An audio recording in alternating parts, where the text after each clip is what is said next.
Everybody, how many times have we been told the Democrats hate the police and the GOPs, back the blue, law and order? Well, I can assure you here in Texas, it's exactly the other way around. I've got a couple of examples for you.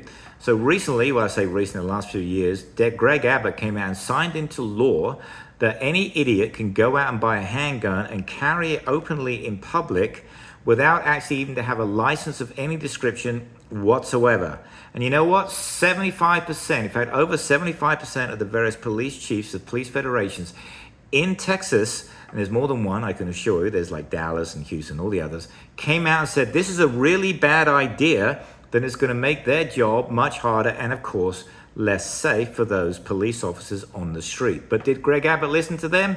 No, he did not. And another one, which on the surface may seem like no big deal, but I actually think it's very important, is that the police federations also came out and said that Greg Abbott should not sign into law the ability for people who own a car to drive a vehicle without having it inspected whatsoever.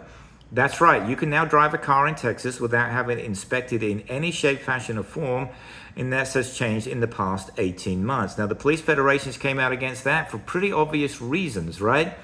In other words, if you don't need to get your car inspected, you just end up, I don't know, the brake's not working correctly, or the light's not working correctly, or the blinker's not working correctly, and you end up killing someone because you didn't get your car inspected, and otherwise it should have been taken off the road. But no, according to the GOP, and this is an exact quote, we trust Texans to do the right thing. Yeah, that's a direct quote from the GOP, despite the fact that the police federations came out and said, this is a very bad idea. So no, the GOP, certainly here in Texas, do not back the blue.